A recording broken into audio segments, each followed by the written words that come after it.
It's Craig and Jim, and we're here with Miranda Krestovnikoff, and thank you very much, Miranda, for inviting us to your home in beautiful Somerset. And Somerset? Is it Somerset? Yeah, we're in North Somerset. Really? Just over the border from Bristol. Yeah, he's done his research. You've caught me out there. I do. We are. So, I mean, you know, not everyone can see the views that we have here, but it is just a beautiful. Yeah, you can see why we bought the house. The house was derelict when we bought it, and you know, it's fine now. It's taken a long time, but we bought it because we've got a little bit of land, great views, lovely woods up behind.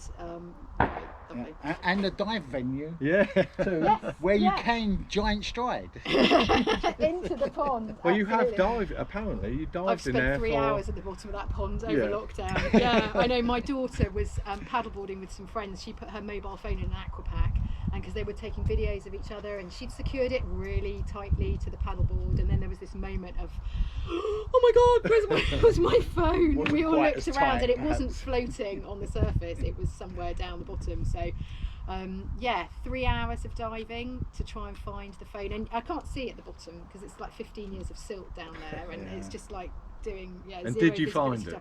No, but my husband did, and he only spent about 35 minutes at the bottom. How so annoying. it's really frustrating.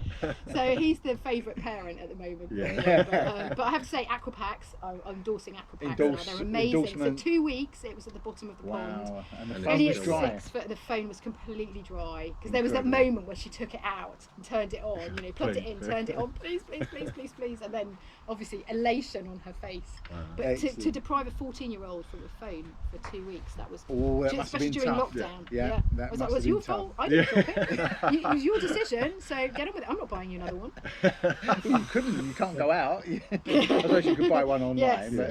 Yeah. Did you also do something for the one show in there? Did I see that? No, well, I did a Ministry of Silly Walks on the side. We're not doing Monty Python, but I've done a number of interviews with the pond in either the foreground or background. I mean, that has been the most amazing thing as well for the children as growing up. You know, respect for water. You know, when everybody else with young children was filling in their ponds, we were digging one. And we've had so much fun. The kids swim in there. It's like the best swimming pool in the world with no chlorine. It's completely natural.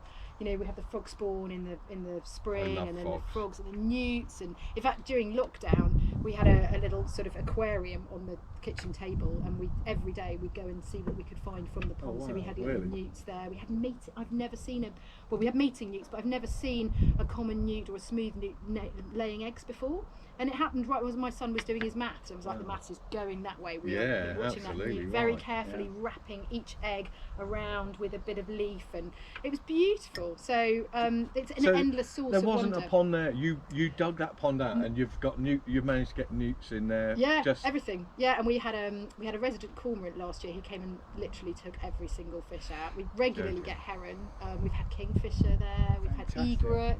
You name it, we've had it. So very lucky to see. Do you think the pond's brought all that in? The pond has brought all that in. Yeah, it's just a source of So water. But anybody you can do sit it. You there don't and need watch. It doesn't need to be. It doesn't huge need pond. to be that big. You know, you just a little body of water, and you know, That's it's amazing. just the wildlife just finds that habitat and comes in, and and that's what I love. I think it's just so magical. I think the kingfisher day, I was catching a red-eye flight from Bristol, like a 6 o'clock flight, so I was up at like 4 o'clock in the morning, and I remember getting dressed and just hearing a bird call that I hadn't heard before. I was like, oh my God, what is that? You know, looking out of the window thinking nobody will believe me that the kingfisher was just sitting there on the jetty, so taking, you know, photographs with my phone, which obviously were really rubbish, but you could see it was a kingfisher. And it did come back a few times as well, so the kids did actually see the kingfisher. But well, I think people would believe the president of the RSPB. I mean, if we can't believe you, then who can we believe? Really you was. know, you know your birds. I do know. Well, yes, I do know my birds. I'm a fish. So for our viewers and our listeners, that we should explain, for those that don't know, you, Miranda, are a TV presenter, a broadcaster, an author, a very accomplished musician, I hear, as well. And yes, as an author, thank you very much. Oh, plug the book. Yes, we have plug the book. A couple of books of the sea, and we're getting you to sign these as well, aren't we? So you're going to sign those, and we're going to give those away as a sort of giveaway on our social media, on our YouTube channel. So I was telling you earlier, wasn't I, that I was only supposed to bring one of these because my daughter wanted to keep one. She didn't want got two there though. Yeah. And you're also a very passionate diver, particularly with UK waters. Yes, absolutely. And you've quite rare. You've managed to combine your diving with your TV presenting. There's lots of TV How lucky work am I? Yeah, very good. Because when I started diving at university, I never in a million years thought that there was a way of making that part of my career. I know the answer to this. I think you probably do. Why did you start scuba diving? So I was so it's Freshers Week at university, and you've got all choice of all these amazing clubs that you can join, things that you never thought you'd do in a million crazy years. activities you've never done. Yes, so two things I really wanted to do was scuba diving and hot air ballooning. So those are the two that I signed up for, and hot air ballooning was amazing. And I could do that here. Bristol's like the centre of the universe for hot air ballooning, so that was really easy. But also when I joined the queue for signing up for the diving scuba diving club, there were a couple of really attractive vets in front of me in the queue that I got chatting to, and I ended up going out with one of them for quite a long time. But it was great, actually. It was really good. So when you're doing all your training, your first aid training and rescue diving and mouth-to-mouth resuscitation and all that sort of thing, it was fine. It was fine. Yeah. And we had the most amazing instructors who would give up their time. They didn't get paid for training us awful scummy students, but they would come every week to the university pool and do the training, and then come to the pub with us afterwards, and organised fantastic trips down to Porthcarris and Scuba. And even so then you learned well, local to here your university was I was at University of Bristol. So we've got a fantastic pool there, and so I spent many hours at the bottom of the pool watching bits of hair and plasters and stuff. Lovely. That's really grim, isn't it? Yeah, you're really selling it. You've got to take up scuba diving. It's so great. But I loved it. I absolutely loved it. They were a great bunch of people. The social element, of course, is fantastic in the pub afterwards as well. And then, so first dive actually in the UK was in the shadow of Scuba, camping in Martin's Haven in Pembrokeshire, 2 weeks down there, and it was just the most exciting thing. So this was in dry suit. You've done the dry suit orientation. No, I was in a semi-dry, which was very, very, very tight. Actually, I remember, putting it on for the first time, and literally, and then walking up the hill, going to the loo, and then thinking, oh God, I can't actually get out of this. Is there anybody there? Please help. So but just I don't know, something about it I just absolutely loved. It was part of it was just being in the water. I'm a real water baby. I love being in the water, but this fascination of the stuff that you just don't see from the surface, and putting your head underwater in that beautiful seaweed and garden. Immediately seeing, wow. There's a whole new world under here that I had really no understanding of at all. And now you do. So now I do. So so my first presenting job, actually, they said, I hear you're a diver. Can you put on this strange looking mask, and we're going to go diving with some sharks in Florida. I'd never worn an Arga mask before, and I had no training, but it's not actually that difficult, as long as you get the seal right, you're fine. And you can talk underwater incessantly. People can't shut you up. So, but that was amazing to have that opportunity. I was so lucky, and then of course that just led to one dive job after another. And in fact there are many years where I never do a dive in a half mask. All my dives are done in Arga masks in front of a camera. Because you're presenting. So it's really weird putting a half mask on and a regulator, and that just feels really strange. But so once you left uni, then you'd done your zoology course, and you've done your diving. Did you then say, I'm going to be on TV? No. I really wanted to work in the wildlife TV industry. I'd done some work experience with an incredible cameraman, one of these epic guys that you see on the sort of 10-minuters at the end of the David Attenborough programmes, and really, really enjoyed that. And he'd helped me make here in the UK. So that was literally in Bristol. I mean, and weirdly enough, I'm still in contact with this guy. Is this right place, right time kind of thing? Totally, and this was set up by my tutor at the university, and it was just one of those really fortuitous sort of meetings. And this cameraman introduced me to lots of people at the BBC, and then I set up some work experience. So the moment I'd finished my course, even before graduating, I got work experience at the BBC working as a runner. And then you work your way up, and you cross the car park a lot and say hello to everybody, and you make cups of tea for everybody, and sure enough, people start employing you. So I worked for quite a few years as a researcher there, and various other production companies. We've got a whole host of production companies doing wildlife TV in Bristol, so definitely in the right city. And then weirdly, I was doing some training courses. I was training to be a director. That's what I wanted to do, and I did a course training directors to direct presenters. And we were sort of divided into groups, and each group had a presenter to work with for the day. But one of the guinea pig presenters didn't turn up. So the guy who was running the course basically said, does anybody want to have a go at presenting? Guess who put their hand in the air? Yeah. So, and I did it, and it all, it was a bit fun, and I didn't really think anything of it. And then he, at the end of the day, we looked through the rushes, and he said, well, that was quite good. There's a few things that you need to work on, but have you thought about presenting? And the moment somebody plants a little seed like that, then you had already kind of thought about it, maybe, or not? Well, I don't know. I mean, not really. No? Not really. I was passionate about communicating my interest and enthusiasm for wildlife, but I'd never really thought about doing it on the screen. And that's the ultimate way to be the presenter, to be able to communicate. Because you can influence then as well, can't you? Absolutely. It's all about drawing people in and getting people on side, and then just sharing your passion and enthusiasm, and hopefully that they'll pick up on that and want to do the same. So lots of luck, and people say, well, maybe you make your own luck, and I suppose you do in a way, but it was really good. A bit of a roller coaster ride at the beginning, very awkward contract that I signed with a company in the US that for a couple of years it meant I couldn't work for anybody else, and so I had an amazing, I had 1 year of work and travelling the world and doing lots of diving and presenting, and then the second year I had no work and I couldn't do any more presenting in the UK. It was all very difficult, but I just waited that one out. So what was the first TV presenting job in the UK? I did a series for West Country TV called Water Warriors, which was all about marine conservation for kids.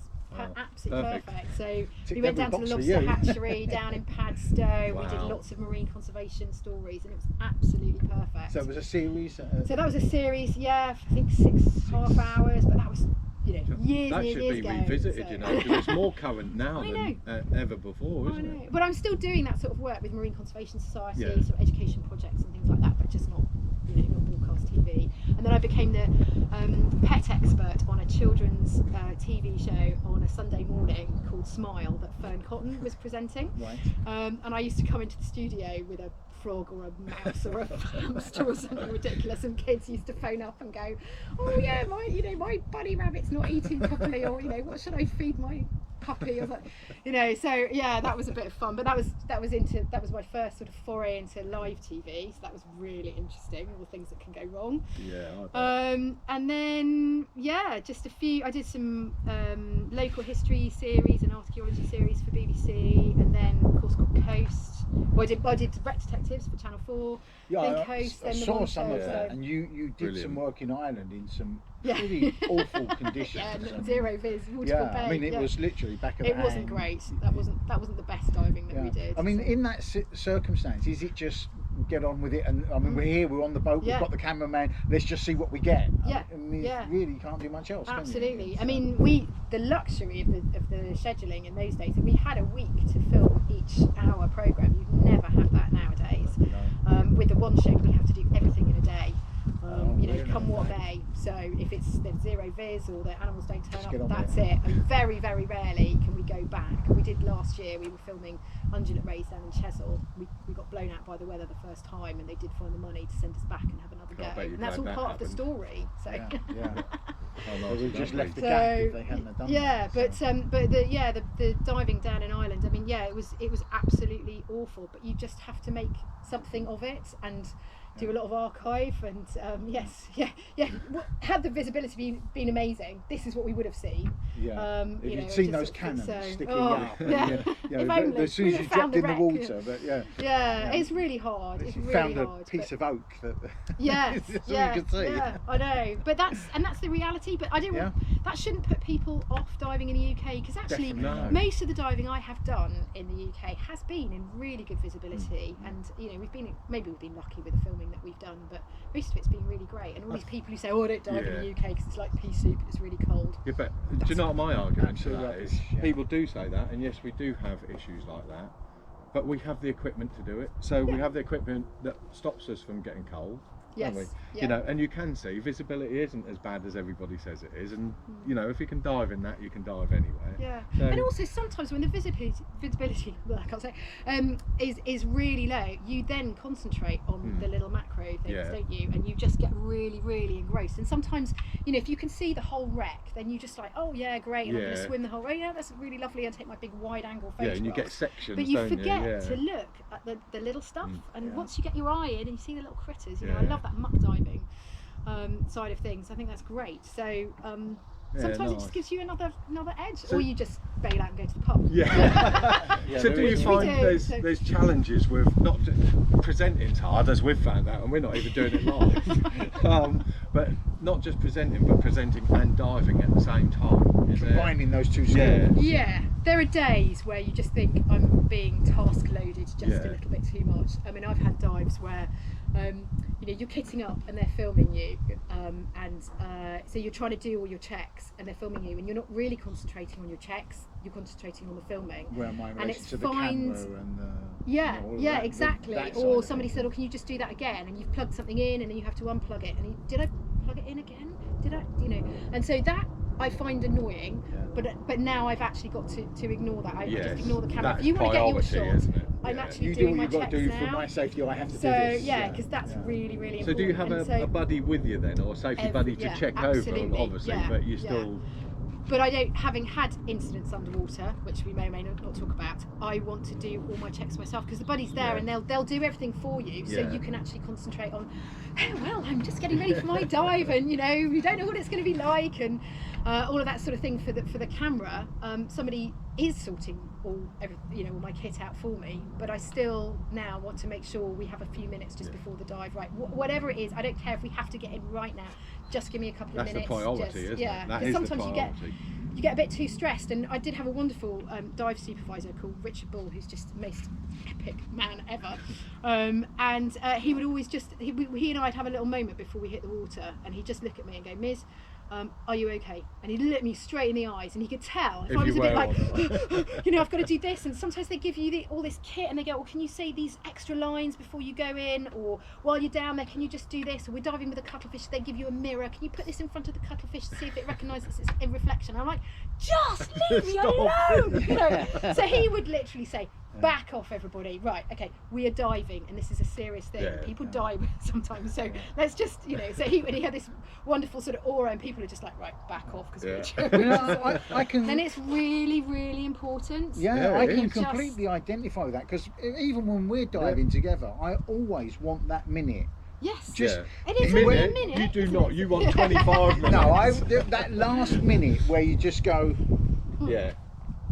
Well, we do, and you have a once over, don't you? Just to sit. It's like when you get in the car in the morning and you sit there and you go, right, have I got my keys? Have I got my mobile? Wallet, And you know, you just need that moment, and sometimes we don't, because they're going, right, we're ready, 3, 2, 1, and you're in the water, and you hit the water, and you suddenly think, oh, have I got this my tank on?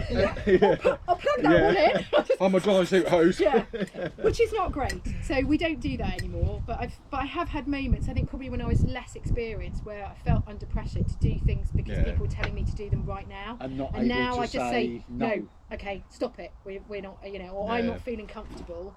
Or actually, just I have a headache right now because of all of this. So we'll just take 5 if that's okay. So, and I think most people respect that. You do get the odd person who's just really, really. They're so wrapped up in what they have to do. They completely and like, oh my god, but it's high tide, or you know, whatever. And you're like, okay, you know what to do? Just shove some scuba gear on, push them in, and say, "Go on, give it a go." Have a go. So it's all a balance. But I actually, saying that, the moment I hit the water, then I do have this incredible sense of calm. Like I've left all of that on the boat, and it's just me and the diving, really. And yes, okay, there's a cameraman there as well, and we're all chatting away, but often I'm like, "Oh, I can't hear you, sorry, can't hear you," and I just go off. So how many times is there a cut and do that again? And well, once we're in the water, that's it, and they just have to follow what you're doing. Now you're in control. And often the comms don't work underwater, so often, and so you're a bit stuck. But then, you know, there are people that I've dived with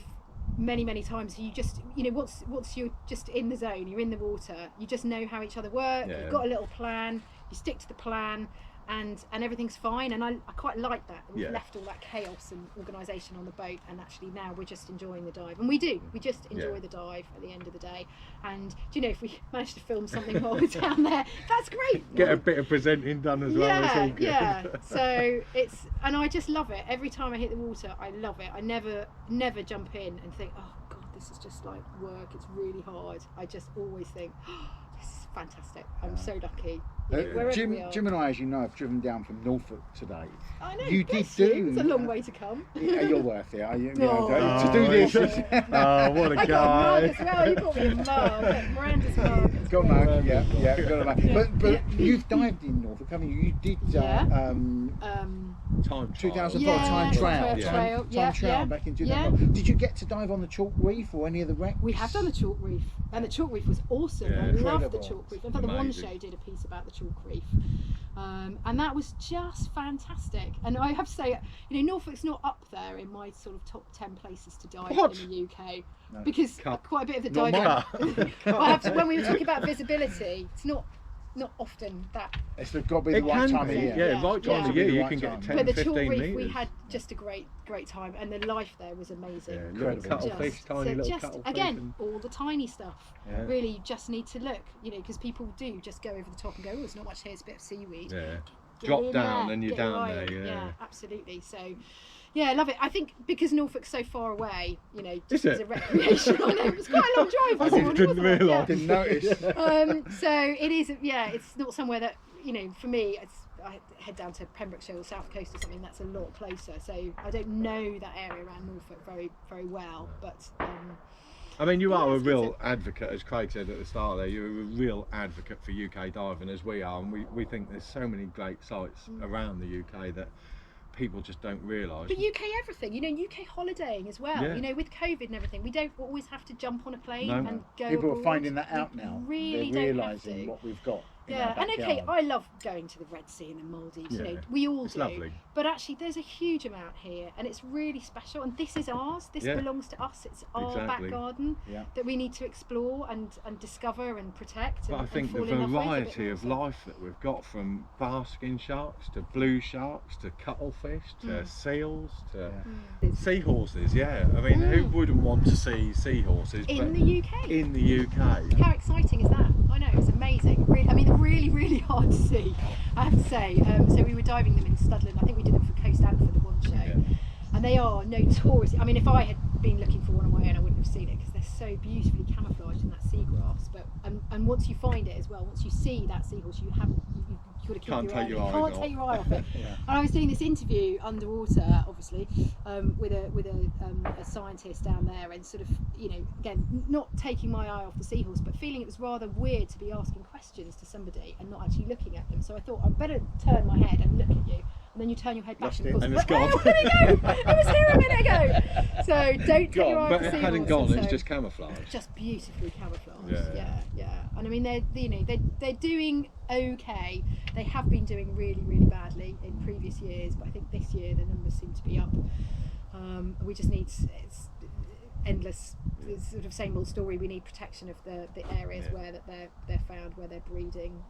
You know, just to stop people. But I mean, that's incredibly there. exciting to see something like that. It Like is. we said, so Yeah. the basking sharks, the blue But sharks. all of it though, yeah. But There's you know, not friendly enough time. dolphins, Yeah. grey Yeah. seals. I mean, some of the people, I'm sure, get very bored of me saying some of the best diving I've ever done, some of the best wildlife encounters I've ever had have been right here in the UK. Yeah.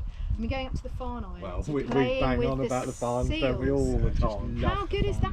It's the I best, mean, one of the best places Yeah. in the world. We try and do it once a year. I do too. Yeah. And look forward the whole year. Talk to people and try and tell them. And you know, as a photographer, and you try, you know, as soon as you put those images and those videos on, everyone's like, "Wow, well, come and learn to dive." Yeah. You I was can going to come and say, the thing is, experience you that, can tell yeah. people, they always go, "Wow, that's amazing." Yeah. But it's even better than that. Yes, Once you get it under, is, it's yeah. even It's better so than much that. Any fun. justice, Yeah. you know, that experience of an air-breathing mammal Yeah. being near you and putting an arm around Coming over. right up to your Yeah. face and Well, you looking can. right- I mean, I had Yeah. one, and I've seen it. You know, like when dogs, like your dog, Yeah.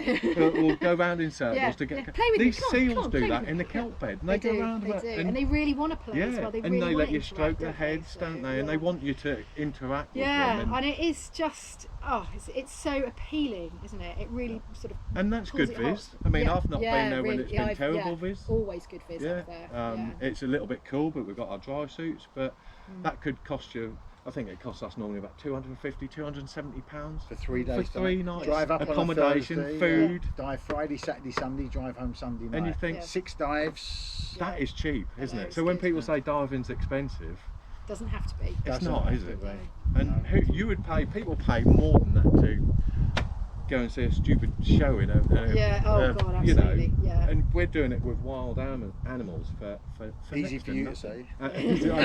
Animals. Hang on, animals. Yeah, absolutely. Yeah, I mean, I totally agree. It's the most fun that you'll have in the water, and you feel like a real kid as well, don't you? Yeah. Just it's the moments like that where I almost forget that the camera's running, and I just think, right, I'm just going to enjoy this moment and just go and play, and I don't really care. You know. So you've what got the 2 rest of the thing- days next week. There's nothing on the agenda. You can dive anywhere in the UK. You're unlimited. There's no work involved. Where are you going diving? I would say the France, because I don't have a France trip planned this year, so I So would it's that probably say interaction I with would the say- seals. And, I think so. Yeah, it is the highlight of the year when Yeah. we go out there. In fact, we try and get some sort of story, some sort of filming every year up there, just to make sure that we get another dive up there. So we'll find another angle on filming those amazing grey seals. It really is so special. So you always dive Really that so. with full face so that you can talk. Yeah, and I don't record think and, I have ever dived the seals on a half mask actually. So yeah, but just amazing. It blows my mind every time. And So I don't that think you is would ever your get favourite bored. encounter then? By Yeah, I think far? that, and I had an amazing encounter with a friendly dolphin down in Plymouth, where we were diving a wreck and we were talking about the succession of life on a wreck, and so a ship goes down and what sticks to it, what comes along and feeds on that, and all How that sort long of does it thing, take and to grow yeah, and- yeah.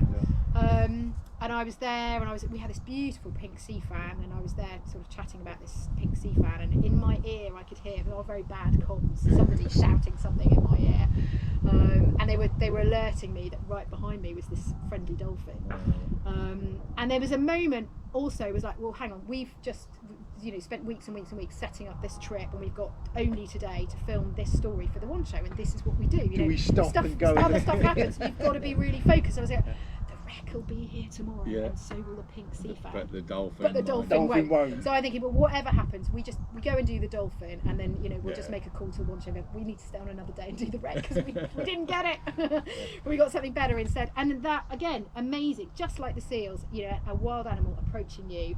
So Wanting to inquisitive. interact. Saying They want in to a know what we clear are, way, don't they? I Yeah. really want to play with you. Rolling over like my dog. Yeah. Come and literally tickle my tummy, sort Yeah. of thing. And you can't resist. But then also there's another moment where, as a presenter, it's a look but don't touch policy with me. Yeah. And how am I going to be seen? I don't want to go and No. or even reach out. Yeah. So I have to say, I very gingerly reached out with my fin to try and tickle this dolphin, and it was clearly enjoyed it. So But in those moments, clearly that dolphin is instigating that Yes. interaction. yeah. It's very different to when you sometimes see people irresponsibly swimming after a turtle. Oh. That's terrible, and that yeah. really does bug me. I mean, if you're the farms, again, we're harking on about the farms, which is a perfect example.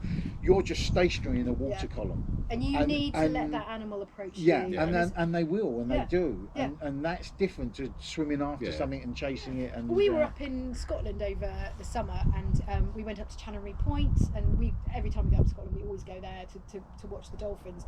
And there were lots of people in the water on kayaks and paddleboards and things like that, but one complete idiot in full view of all the people who were standing there at Channery Point dolphin watching, on his paddleboard, racing up to the dolphins, getting absolutely as close as possible, and everybody starts to get a bit irate, and There's always yeah, one and though, it's isn't just there? some idiot, and it's just like, why can't you just sit on your paddleboard? Yeah, If the dolphin wants to come up to you, I mean, you're not gonna out paddle a dolphin, are you? If it wants to go, I mean, I think that's the encouraging thing, is that most of the time, unless you're in some sort of powered craft, that animal just is swim going away. to just swim away. I mean, I remember my first encounter with a basking shark. You get really, really close, and you're trying to fin to sort of stay alongside if you can, but one flick of that tail, And it's gone. it's gone.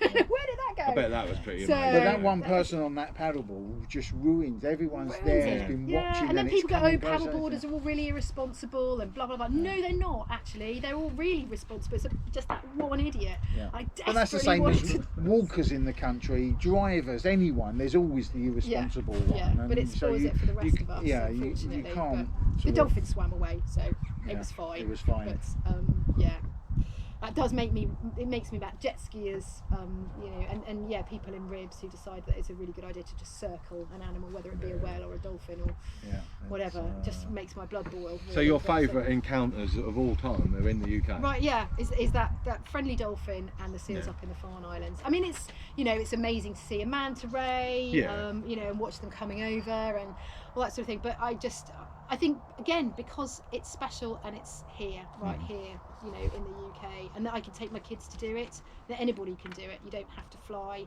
don't have to go too far. It's all very, very accessible. And it's another thing that I try and talk about as much as possible is the accessibility of diving. Yeah. I know that because of what I do, I get some very privileged access to wrecks that maybe not everybody's allowed to dive, and habitats and secret locations for wildlife, and there's a few of those. But at the end of the day, I want to be promoting diving that anybody can do. You've qualified, And you there's so haven't much got a of it. huge amount of money, but just drive somewhere down to Chesil Beach and just dive off the beach. It's as simple as that. It's a bit of a walk. I hate those But pebbles down there's on lots Chesil, of those, isn't there? There was lots so of those many areas of in the them, UK that you yeah. could do. Rosalie Yeah. on the Norfolk Yeah, coast we yeah. did recently, same Yeah. as very similar topography to Chesil Beach in the stony, Yeah. hard work to walk on with your gear on, but once you're in there, there's a wreck there. The Rosalie was It's beautiful. torpedoed in the First World War by a U-boat, and you see the boilers there, and you got the whole historical element, and the wildlife around I it is think the incredible.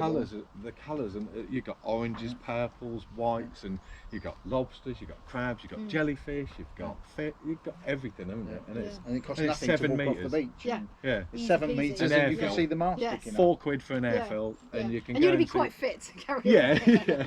yeah. Craig carries mine for me. Yeah, I had a Yeah, so if trolley. you haven't dived for a little while, and I think when we were filming on Chesil last year, and I wasn't very dive fit, we'd had a quiet summer or something like that, and I was struggling with my gear, I have to say, on those stones. But then you build up a bit of a sweat, don't you? And then you hit the water, and you're nice and warm. Yeah, that's it. So TV takes you diving, so I don't suppose you get any opportunity or any desire even to go into the inland dive sites, because you're not far from Vobster here. Yeah. Have you dived Did my Vobster rebreather before? training in Vobster? Ah, Yeah, absolutely. so you're rebreather qualified too. Yeah. So I'm not a massive fan, I have to say. I mean, I do like my marine life, but as long as there's a few fish swimming around, that's okay. I mean, I suppose most of the inland diving is going to be for training purposes, or and we'll go and film pike keeping or your sturgeon or something like Yeah. that. Yeah. But I am a big fan of the sea. I don't know, something about the salt water that just it ticks more boxes for There's me. just so much but in it compared to yeah, the but I mean, inland. over the winter period, I'll be down at Vobster, probably doing a bit more training or a bit of something. I don't know. Just we'll keeping see, current but, and keeping your skills ready for the next time. I think those inland dive sites, they're so important for us, especially over the winter period, and they're very accessible and very. It's not very challenging, is it? But I think with the sea, rock up in your car, put your gear on, you just jump in. I mean, it couldn't get any easier than that. So Well, we were at one at the weekend, and there was at least 100+ divers there, all keeping and socially, more. And they've all really of them organised it keeping very apart. well, Yeah. haven't they? This whole Very, socially very distancing well. thing, Yeah. and they've got people on rotors. One-way and route so, round, yeah. and not underwater, obviously. You were wearing the best PPE and Yeah. you could ever Yes, wear. absolutely, But no, yeah. in the restaurants and toilets and everything are all they've thought it through, even the parking, and they're still incredibly popular. Yeah. The inland dive sites, aren't they? Yeah. So- I mean, I've actually spent a lot of time at Vobster over the summer paddleboarding, because they've decided to do paddleboarding down there. So I haven't actually been diving over the summer, but I've been down there. But I have been very, very impressed by the whole thing, and everybody's very, very respectful. But you can't really get that unless you're on a boat. I don't think you really want to get that close to people when you're hitting up. You want a bit of space, Yeah, I like a bit of absolutely right, space yeah. like this, really. I want all my, so. yeah, it's a good sport to be in, I think, in these sort of current climates. Yeah, really. I think the sea's better because every dive is different and you don't know what you're going to see. I You could go to the quite same like the spot. couldn't you? unpredictability. Yeah. I don't like my life to be the same every day. I don't like that uniformity. I love the challenge. It's like if I go for a walk, I'd like to go. It is lovely doing the same walk every day, but I do like to have something different, something new to look at. Yeah. And I think that's the thing with marine diving, isn't it? It's just you never know what's going to throw at you. You never know what the conditions are going to be like. Yeah, it's just you more never of know a what the life's challenge, gonna be. isn't it? Yeah. So. Yeah, absolutely. Yeah. So you have you done any diving with your own family? Have you managed to get the kids involved? And, Well, I managed to get one of them trained up. Yeah, we went to Gozo a couple of years ago and got my eldest child. It's Malta, isn't it? So, Yeah, Malta. Which was awesome. It's supposed to be Actually. incredible diving. That's one place I've not dived. Really beautiful diving. Yeah, Yeah. really happy that we chose Gozo because you can choose anywhere. Really, I mean, I didn't think it was appropriate to train an 11-year-old in this country. I'm sure, but I would have a go now. Now I've got her trained up, but I just thought we will go somewhere nice and warm. But we don't need to go to the Red Sea. Gozo's great actually, temperature-wise. It was very quiet as well. You know, Malta's really, really busy, and it's like, you know, beaches were really full, but Gozo's really sleepy and beautiful. Great diving out there. Had a fantastic time. Really good training. She enjoyed it? She absolutely loved it. She really did. She took to it just immediately and loved every minute of it. PADI, That was PADI, yeah. And what I really, really loved about her training, which I didn't have when I was training all those years ago, is that there's an awareness of the conservation side of Very things. much so now. The whole yeah, PADI it's aware brilliant. thing, which is amazing. And so, Yeah. you know, every dive she the did, look, don't she was touch, as we said Yes. before, and you know, Pick up litter, leave only though. bubbles. And she'd come out from a dive, and it wasn't necessarily what fish she'd seen or what, you know, they've got amazing limestone formations out there as well. Yeah. She'd be saying, oh, you know, I managed to pick up this plastic bag and this bottle. And But you know, we What say is our it? favourite bits of kit are our mesh bags. Yeah. Because every single dive we take them, that's every single dive we can pick something Taking up, stuff put out. it in, and As get a it out. diver, I Yeah. feel like I've made an impact, and it's a positive Absolutely. impact. That's how she felt. Yeah. Yeah, she felt very sort of empowered that she could make a difference as a diver. So yeah, she was. Yeah. Well, I think we, back into you know, as divers, I think we have a responsibility to do that, in my opinion, because, you know, we can see what's going on under there, can't we? These Well, a lot of people people that just don't see. out of sight, out of mind. You isn't see it? what's on the beaches, you see what's on the surface, but you don't see what's underwater. So, I mean, like ghost fishing or people like that, many organisations that do that kind of thing, they see all that, the negative impact of all of that. So, as divers, even if you could just pick up one bottle, one can, one bit of litter, we have a responsibility because we know more, don't we, than the landlubbers. You know. We did again for the One Show a couple of years ago. We did a feature on ghost fishing, and the team that I was working with, a couple of people who'd never heard of ghost fishing, they had no idea what it was, and they were so shocked that there were big chunks of net just floating tons around, and tons and tons, catching still stuff. fishing, Still constant fishing. every Still day that they're fishing. down there, still fishing. Yeah. 640,000 tonnes a year. Oh, you like cool. facts, I don't do. you? I It's do good. like my No, facts. but it's Yeah. a long one, isn't it? 640,000 tonnes, nearly 750,000 tons of nets every year. Yeah, they're lost. But as you say, and most people just are completely unaware of it. So again, our responsibility as divers to bring this to people's attention. If they're not a diver, they've never put their head underwater, people still need to know about it. But I think people are maybe not so educated, are they, on the impacts of what they're doing. We see it, they don't see it. So if they saw what we did, they just wouldn't do it, would they? No, absolutely. Yeah, but we've actually started a little thing just recently, haven't we, Craig? We've been river cleaning. Yeah, we're river cleaning. So we're stopping it getting into the seas and oceans before it can get there. We're stopping it there. So we did a dive in a local river, only 3 metres deep, isn't it? But it is absolutely full of there's shopping trolleys, there's bikes, there's you name it, it's in there. And you know, it's disgusting. And these kids are jumping off the bridge If they saw what was underneath, they would not be jumping.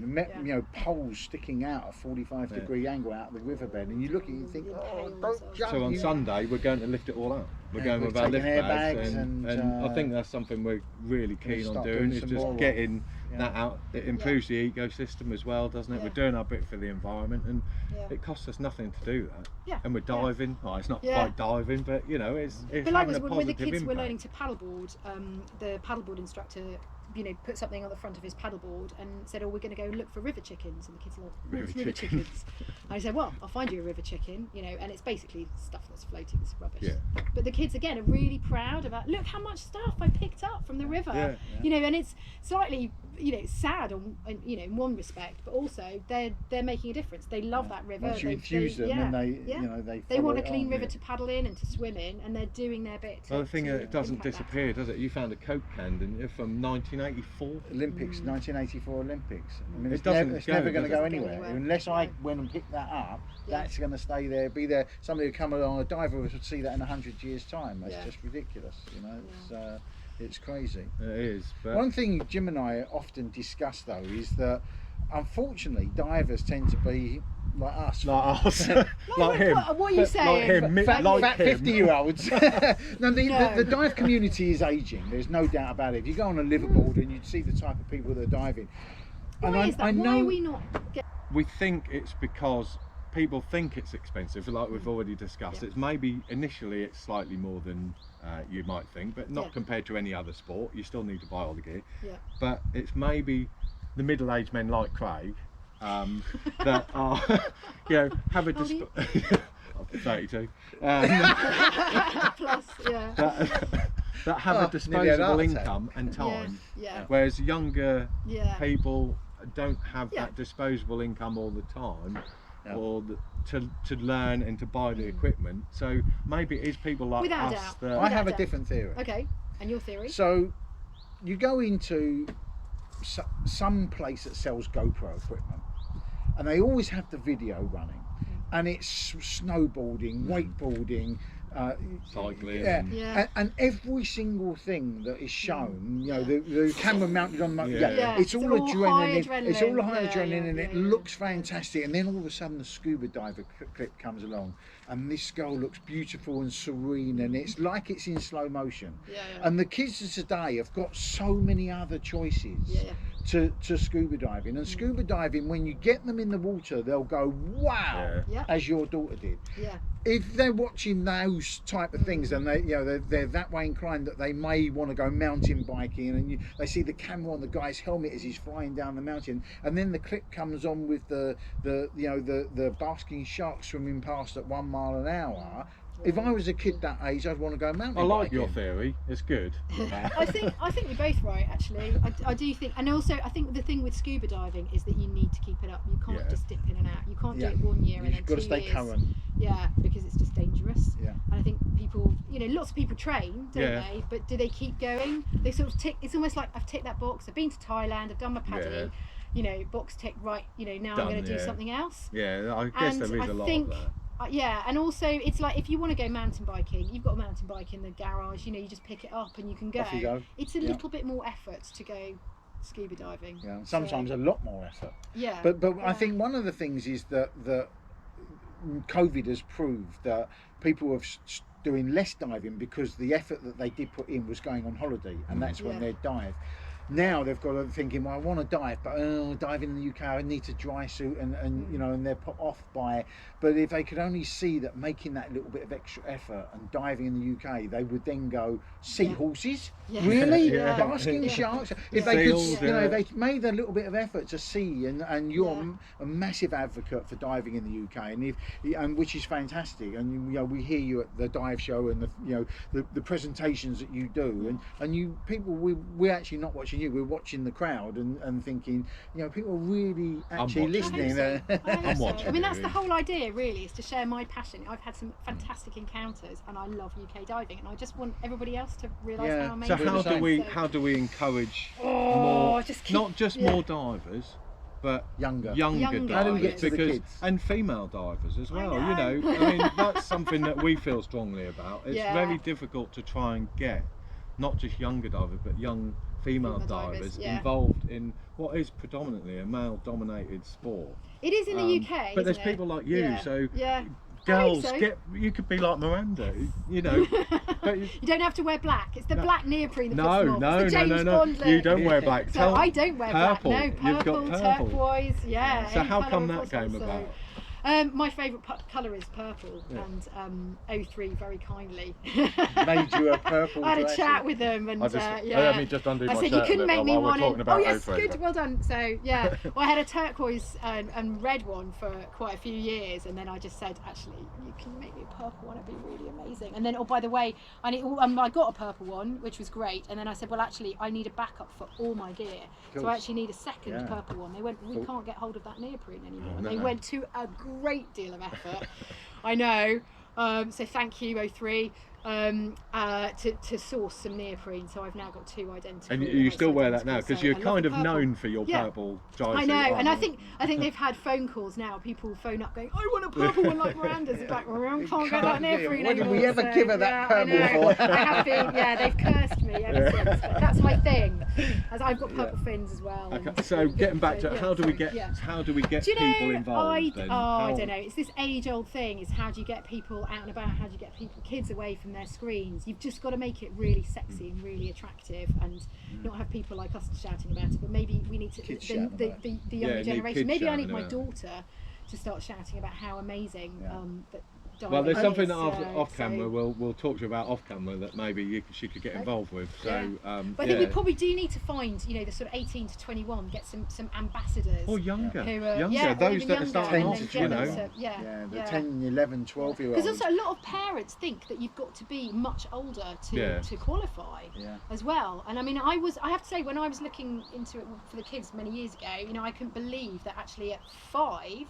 My son could put in on a little tiny regulator and a little tiny a BC, and he was only surface, but he could do that. He could feel like a scuba diver. And then at 8 you can do your sassy or whatever it is, SEAL team thing, and you can go down to 2 meters. And you can do little missions. It's like Jacques Cousteau down there. It's amazing. I know. I mean, when I took the kids to Gozo, he was too young, so he was only allowed to go to 2 meters. And I shouldn't probably really say this, but the instructor was meant to be holding on to him all the time to make sure he stayed at 2 meters. Every time she let go, he's trying to get down there. And then she would fin down, pick him up, she'd go like that. He's like, I want to go. And I saw my this all mum lets happening, me and in I'd our be chuckling pond. away. But he wanted to see, because there was interesting stuff down a bit lower. But he was happy. 2 meters is very exciting when you're 8 years old, and then you hit 11. Woohoo!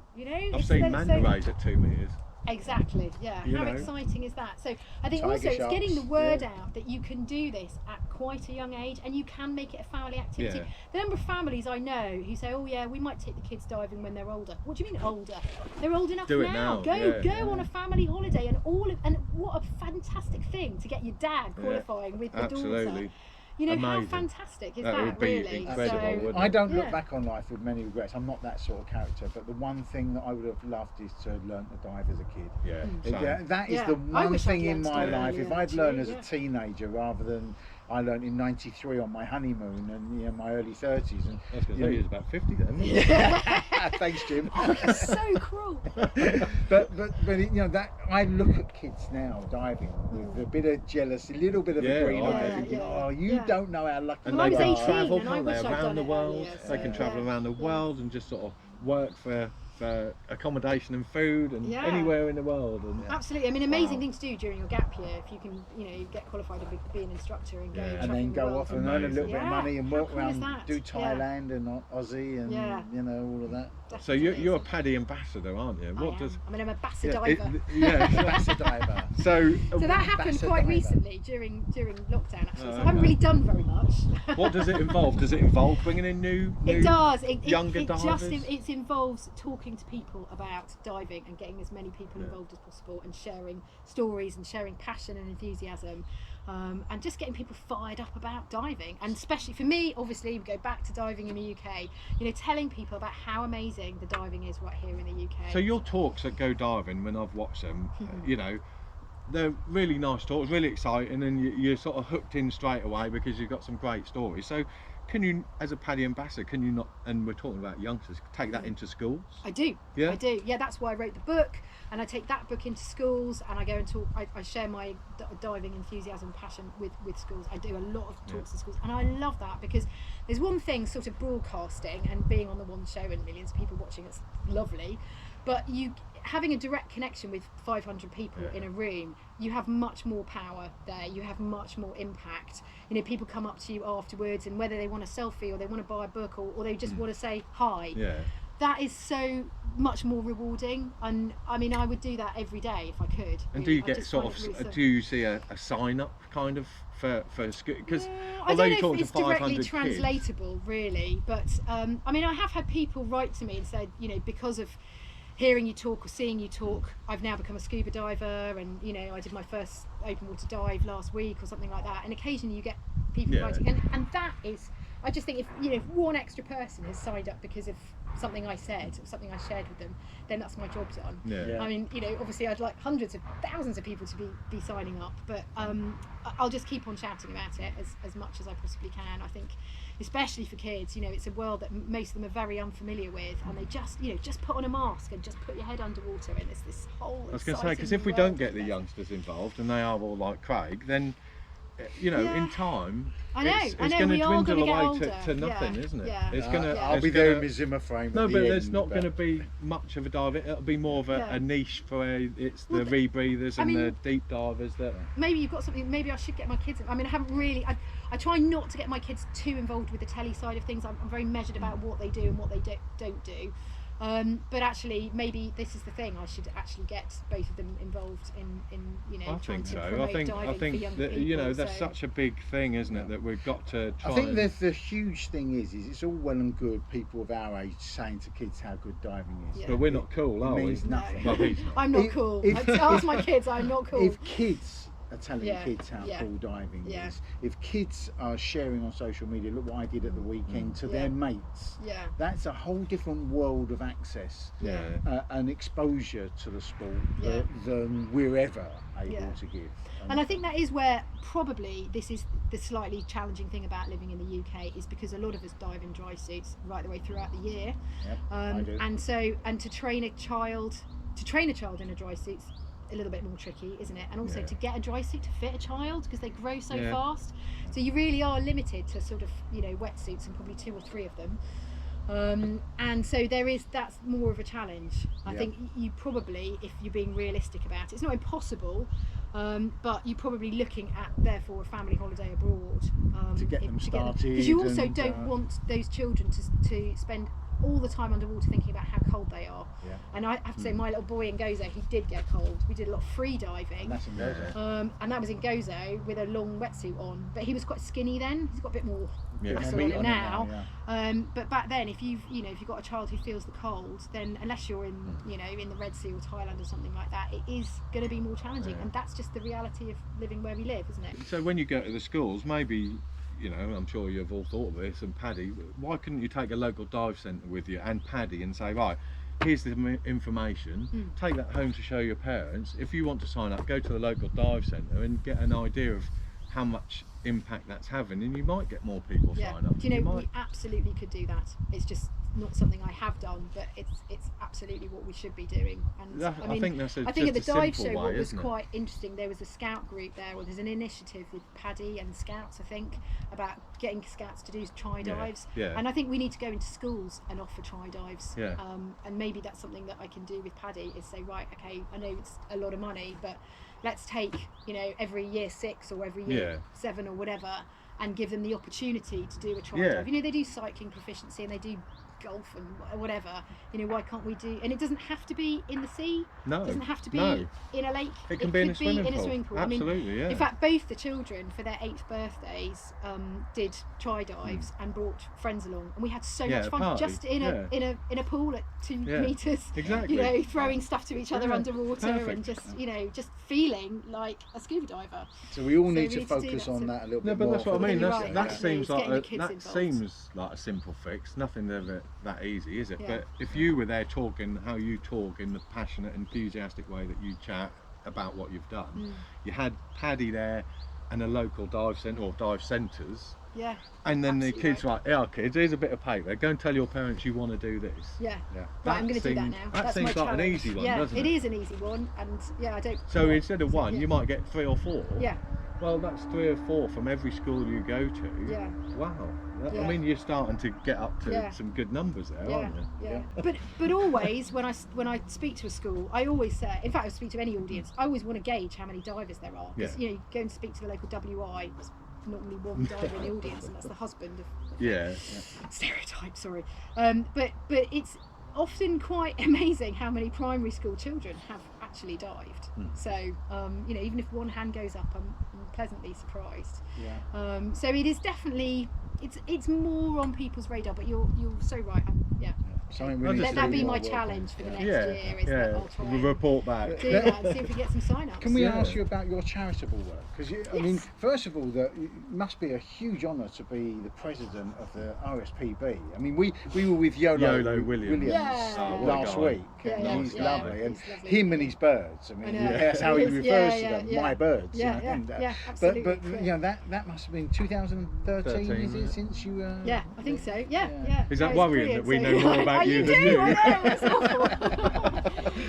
But I love it. I mean, it's just another way of sort of trying to convey my passion, my enthusiasm for wildlife with other people, trying to get people more connected. We got a is the visitor. dog, are you going to come in? She normally gets involved. You're going to come and say hello. Well, we actually have so- something in common there, because you and I are both marine mammal medics for British yes. Divers Marine Life Marine Life Rescue. Rescue, yes. So I I've get jumped out on and an do, inflatable seal. Yes, with you did the training I course. have, yeah, with a wet towel. You've Yes. saved quite a lot recently, haven't you? Yeah, I've Have you? unfortunately, because of where we are on the Norfolk coast, we have 45% of the whole world's grey seal seal population there, which will start pupping in a few weeks' time.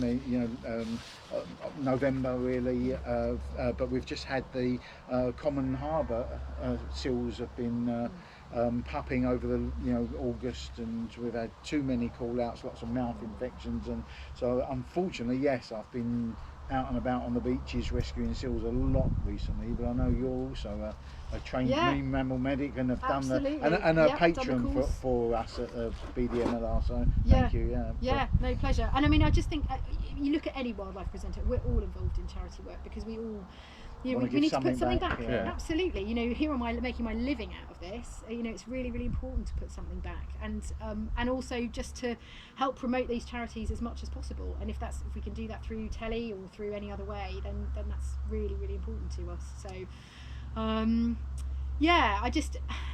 I wish I had more time to do more. It's always the problem, Yeah. isn't Yeah. it? It's just not Yeah. enough time to do everything you want to do. But it's.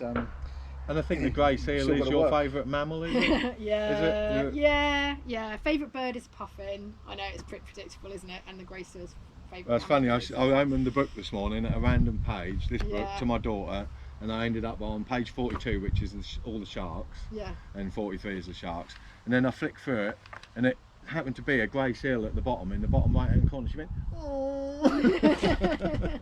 What's not to love about a seal, though? I mean, they're just the best, aren't they? Really? Yeah. So- Well, but I mean, we've talked about a lot about big charismatic megafauna, but I mean, I do love the tiny stuff. I do love it when you've got a dive and you Nudibranchs just sit there and Yeah. yes. Yeah. I mean, how amazing is a nudibranch? Yeah, and I just quite sit there happily just watching. sit there and just okay, I'm just going to sit and watch you because you're fascinating. Yeah. So, and we were talking about Swanage Pier earlier Yeah. as well. I mean, I've had some amazing dives under a pier in Swanage. I mean, how That's watching crazy, a isn't it? porkwing wrasse make a nest out of seaweed, bit by bit, selecting bits of seaweed, coming in, weaving them almost, to make a nest. I mean, who knew? I know. It's You could just fascinating, but you watch it just for sit and hours. watch that. Yeah, better than any telly, Yeah, oh, yeah. absolutely. So. We have, it's not forgetting all the little tiny things. It's very easy to talk about seals and dolphins because Yeah. that's what people can relate to. But we need to. Although I did get criticised once for getting excited about barnacles and mussels and limpets and things like that. Oh dear! And I just thought, well, I can get excited about rock pooling. That's rock fine. pooling is one of the most. When I best was a thing kid, ever. Yeah. when I was a kid at West Runton and going to rock pools and getting crabs and It's the most amazing thing ever, isn't it? And you kind of take your kids to do that now, and they still love it. Yeah. I mean, never get bored of rock crawling. no, it's ever. amazing, isn't it? So, what about influences in diving? Have you got any big influences throughout your diving career? I suppose going right back, you know, people like Hans and Ottie Haas and Jacques Cousteau, and I don't know. I mean, a lot of the free divers, I just marvel at what they do. Having had a little go at free diving as well, and It's a real realizing skill. how challenging real skill. that is. Yeah. That always amazes me. I don't know really. What about I'm just influences so- in your career? in my How career? that Well, has obviously, helped I you? was brought up with David Attenborough, and, Yeah. and what I have to say is amazing is the children have been brought up with David Attenborough, and I know it's like, you know, it's a really predictable answer, isn't it? But the fact that, you know, my dad just sat me in front of every Yeah. single natural world, wildlife on one, whatever he was narrating, and that my Such children an have done But exactly even now, the no matter same. what he So does, it's like David it's Attenborough's got a new episode, amazing. he's got a new In series fact, out. as a parent, Yeah. you know, very early on when the children were tiny, I sort of made a pledge to myself: those kids have got to meet David Attenborough. This is really important, and I'll do whatever I need to do. And luckily, there was a screening of one of the Planet Earth series in Bristol, and I was hosting it. And so, you know, then they say, right, you've only got, you can come and we can give you one other ticket to bring one guest. And I went, no, I have 2 children. I am not picking my favourite child. No. And I actually said, just can't do that. actually- Which one would it have been, I had a by bit the of I'm not saying. Yeah.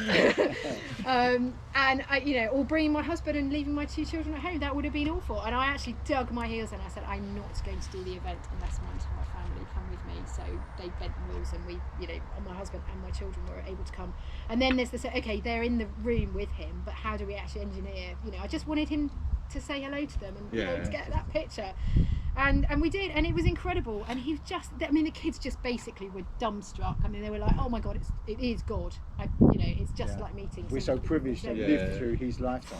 Absolutely. So that was amazing, and both of them have their picture of them and David Attenborough, you know, on their Fantastic. See, bedside that's table. pretty You know, cool, that's isn't it? really. So really if you get cool. into diving, youngsters, you could meet David Attenborough. David Attenborough, and also Steve Backshall. I mean, he's done wonders for Yeah. the kids. If You you'd know, like they to put grew in a up, really so- good word for us to speak to To Steve, shall I give him a call? Yeah, give him He's a call. really and nice just, guys. just I can't tell him how video nice you. we Yeah, are I will and do, how I great will we do. are. Yeah. Our interviewing skills are I think so he's got his hands fantastic. full at the moment with 3 Yeah. tiny kids as Yeah, well. I mean, absolutely. that's But you know, gonna be really we're willing to helpful. give up our time for him if he Okay, wants I'll to. have to Have a chat, car, yeah. we'll travel. But Yeah. joking aside, he is amazing. Yeah. The Yeah, kids he's done all so want to much. be Steve Backshall. My Yeah. little boy's got all Superman. Steve Backshall books. Yeah.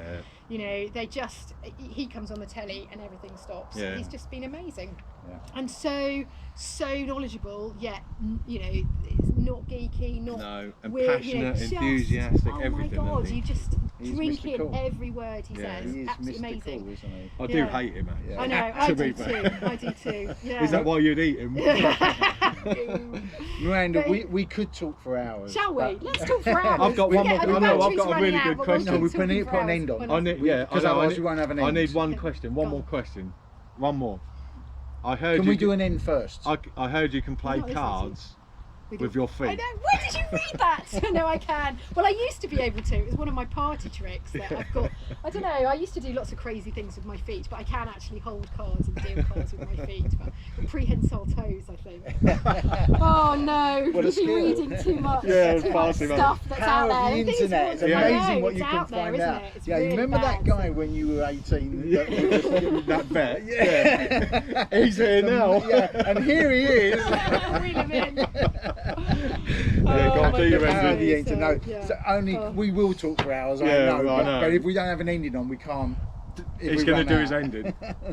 No, I mean we can talk for hours, and we probably will. But we really want to say thank you for inviting us down, for having a chat. It's been Absolute fascinating, and we've both really Yeah, enjoyed it. absolutely. And, Did it Loved rain? it.